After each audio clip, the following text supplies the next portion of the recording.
Hello, my friends. Today there is a shocking statement in the Washington Post suggesting that Zaluzhny did everything contrary to the advice given by the U.S. military generals.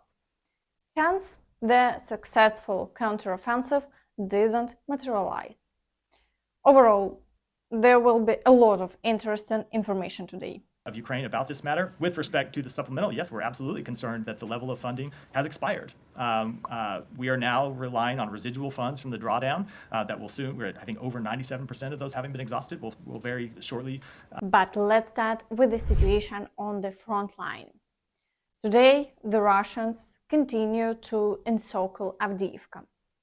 Unfortunately, there is already information emerging that the village of Stepove has entered the gray zone.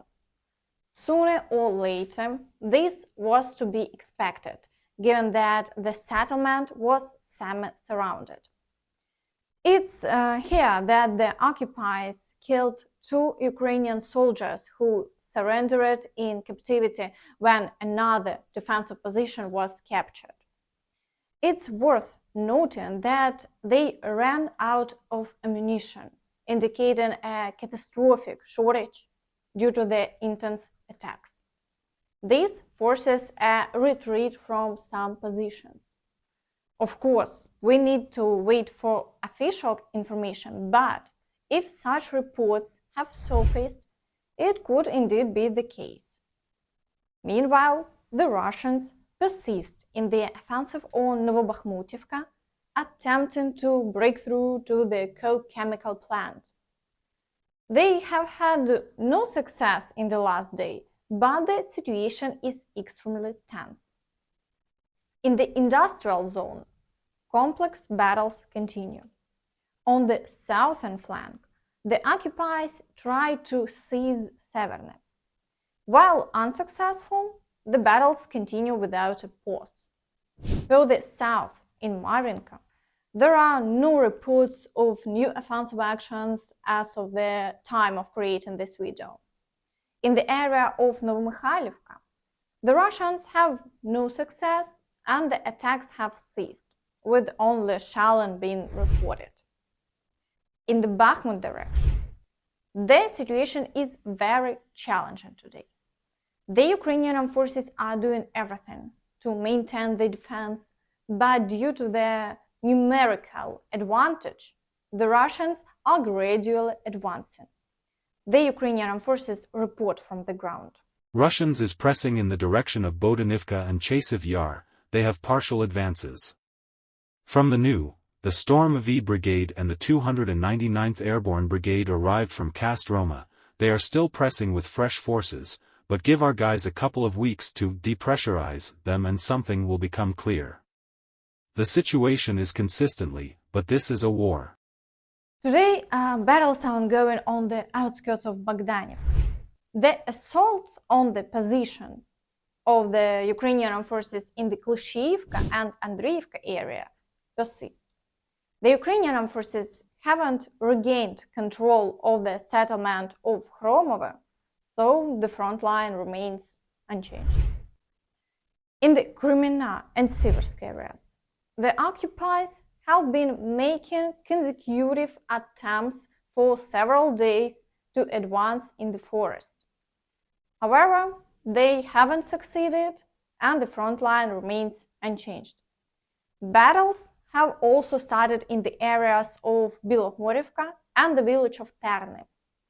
There are reports that as a result of previous attacks near the village of Terny, the occupiers have managed to capture some positions of the Ukrainian Armed Forces.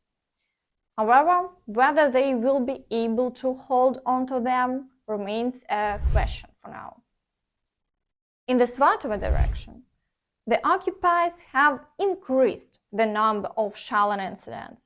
All attacks on Stelmachivka have been unsuccessful, and there are no new assault operations reported for now. The front line remains unchanged. In the Kupiansk direction, the occupiers are still attempting to capture Sinkivka and have resumed battles in the Petropavlovka area. There have been no changes along the front line within a day, although a significant number of shelling incidents persist. In the Vuhledar direction, the occupiers were unable to advance in the Staromayorsky area, and shelling continues along the front line, although their activity has slightly decreased. In the Zaporizhzhia direction, the Russians are attacking again in the Robotyne area. There are no changes along the front line, but the attacks persist, complicating the overall situation along the front line. The number of shelling incidents has slightly decreased. In the Kherson direction, according to Russian reports, the Ukrainian Armed Forces managed to advance in the area near the village of Krynky. Judging by the reports received by the headquarters of the civil war, Dnipro, as of 19.00, the situation in the area of Krynky continues to deteriorate. The enemy has advanced almost 300 meters in the forest south of Krynky. The enemy has complete superiority in small air and electronic warfare. Overall, success is on the side of the Ukrainian Armed Forces, so we are waiting for the creation of a large foothold and then a spearhead for an advance towards Crimea. Now, let's immediately move on to the comprehensive article that summarizes the current state of the conflict. Certainly, if you read the entire article, some statements are shocking. I will show you the key and essential points. I think everyone remembers how at the beginning of the counteroffensive there was information that the Allies advised taking all the transferred equipment, creating a powerful fist, breaking through the Russian defense and reaching Crimea. However, Zaluzhny decided to advance on several fronts. This is precisely what this article is about. The Americans had long questioned the wisdom of Kiev's decision to keep forces around the besieged eastern city of Bakhmut. Ukrainians saw it differently. Bakhmut holds had become shorthand for pride in their troops' fierce resistance against a bigger enemy. For months, Russian and Ukrainian artillery had pulverized the city. Soldiers killed and wounded one another by the thousands to make gains measured sometimes by city blocks.